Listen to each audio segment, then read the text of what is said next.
I mean, is this realization easy for you?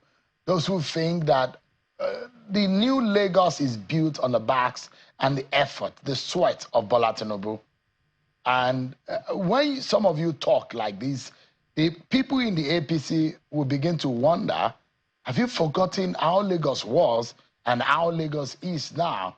And the dramatic development they will claim has come to Lagos, especially in the recent years under Babajide Sanwo-Olu. There are those who will say there are tremendous development that has happened in these years. You see, it's very unfortunate again because a lot of people don't know Lagos history. Bola Ahmed Tinubu and most of these people, President Bola Ahmed Tinubu and most of these people grew up in Lagos where they opened the tap and water was coming out. Can they do that now without boreholes? Are surrounded by water. They grew up in Lagos where they could send their children to public schools and they'll get quality education.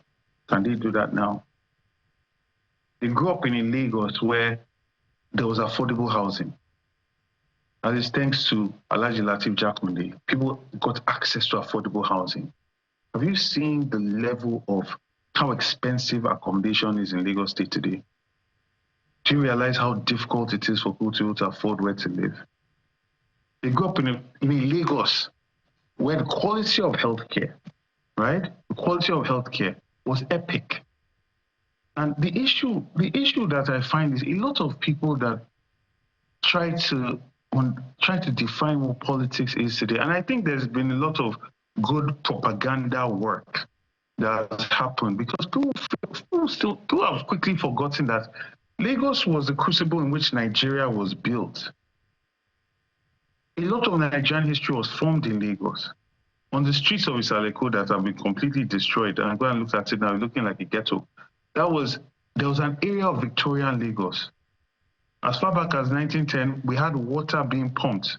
People were paying water rates. So when people say this, I think, you see, it's a very big problem because people, they have a very short understanding, the span of the understanding of Lagos is very, very limited, right? And then you now look at when they talk about the so-called developments of Lagos. Look at all the IGR that they have raised, but look at all the debt that Lagos is in.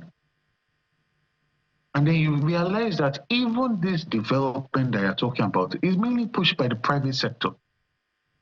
Private individuals from all over Nigeria are developing estates, businesses, thriving in spite of the government. So,